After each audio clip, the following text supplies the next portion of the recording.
Thank you, Mr. Speaker. Motion to uncircle first substitute House Bill 394. Motion to encircle first substitute House Bill 394. All those in favor say aye. Aye. Any opposed? The motion passes. The bill is uncircled. And before us, Representative Hutchings. Thank you, sir. Motion to adopt amendment number 1 in my name, dated today.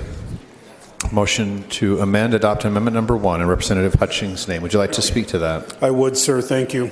When we were in committee and addressing this, there was some concern about whether or not we were impinging on the free market and an industry's ability to do business. So we have met and discussed what some of those options may be. And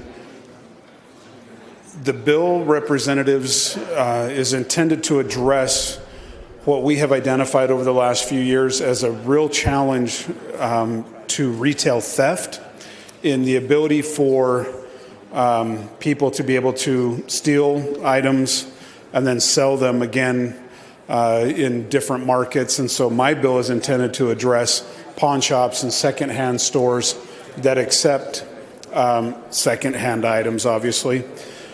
In the original bill, and the point of this amendment is that the original bill limited the number of transactions an individual could have with a secondhand dealer to 4 transactions a month and a maximum of 10 items a month, so that we could try and cut down on people that were constantly out there stealing and pawning in order to be able to support a drug habit.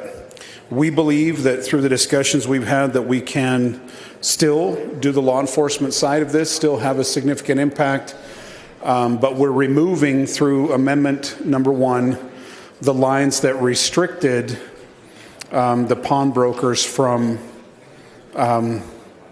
being able to deal with an individual that wanted to either have more than 4 tickets for some reason or more than 10 items for some reason. And we still believe that the law enforcement functions are still intact by doing so. Thank you, sir. Thank you, Representative Hutchings.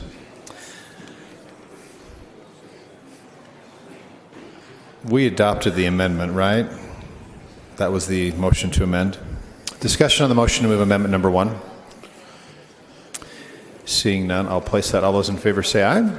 Aye. Any opposed? The motion passes. The bill is amended. Representative Hutchings to the bill. Thank you. The bill does a couple of other things. The most important being is that we are requiring some additional reporting from individuals that take secondhand items. One of the most important being that there are certain categories now, things like jewelry and whatnot, that when we have a pawn database, so that when somebody comes in and pawns an item, it has to be listed on the database, so that if an individual reports an item stolen, law enforcement can search the database and see if anybody may have come up with an item like that and go take a look, see if they can find it. One of the things that makes that hard is when you have a description like gold necklace. And so what we are requiring is that there's additional information put in, and probably the most critical piece of that is that there is a color photograph of certain items that are hard to define in words but could be identified through a photograph, and that those items would have to be added to the database as well. And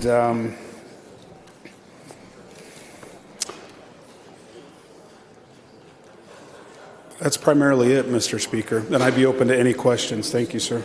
Thank you, Representative Hutchings. Discussion to the bill. Representative Lyman. Thank you, Mr. Speaker. Would the sponsor yield to a question? Will the sponsor yield? Yes, go ahead. Proceed. I'm just genuinely kind of curious. What happens now if items are stolen and someone takes them to a pawn shop? I think law enforcement, I mean, they typically will send out kind of, maybe it's not formal, but they'll and again, I don't know the answer to this, but they'll kind of query the local pawn shops to find out what is being exchanged. Is that correct?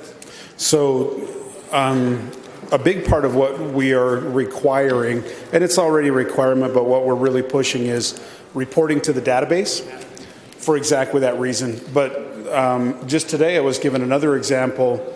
Law enforcement actually put out a notice and said, hey, we're really struggling with this specific individual Do you have any information on this individual, or is this individual trying to do business with you? And the pawn shops were actually able to help law enforcement identify the individual that way. And as I mentioned before, done right, I'm not disparaging in any way. I think pawns do a great job. They provide a very necessary service, and really good pawn brokers can actually help law enforcement in a lot of ways. And so to that point, if a pawn broker is reporting and identifying and interacting with law enforcement, they can actually be a really good resource for us to be able to identify theft. Mr. Speaker, if I could ask another question? Will you continue to yield, Representative Hutchings? Sure. Yes, proceed. So given that, does this bill provide some kind of a criminal action against a pawnbroker who simply doesn't want to cooperate for some reason or doesn't report? I'm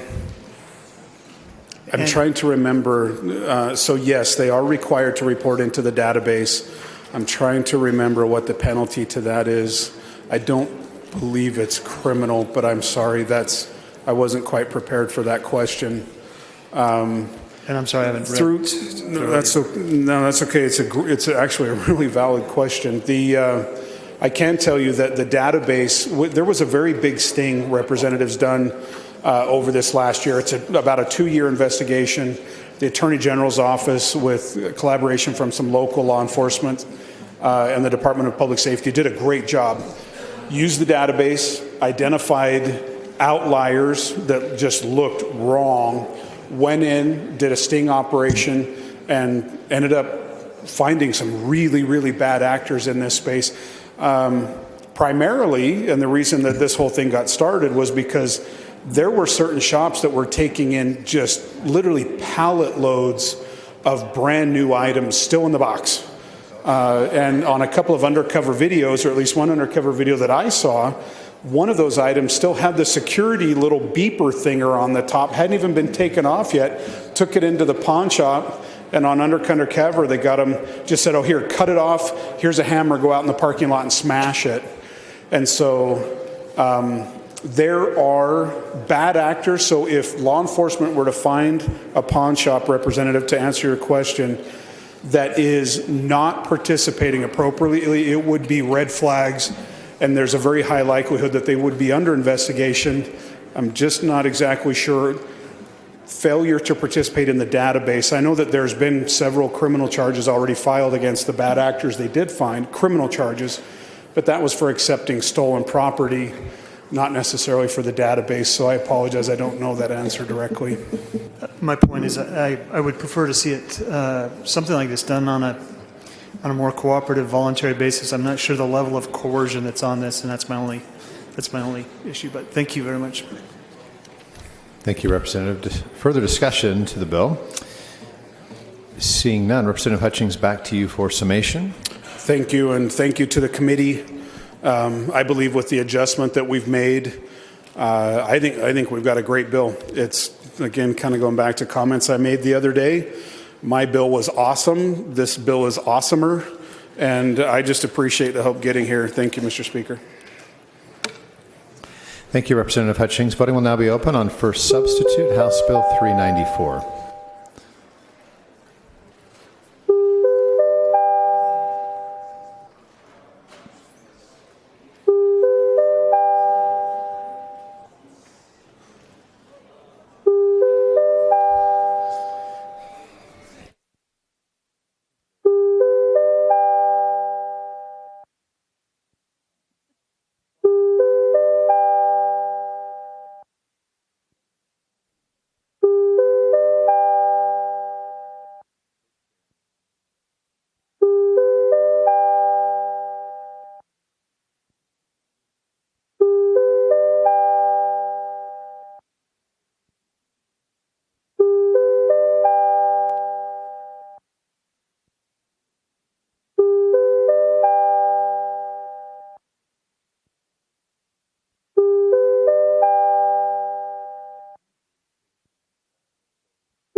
Seeing all those present having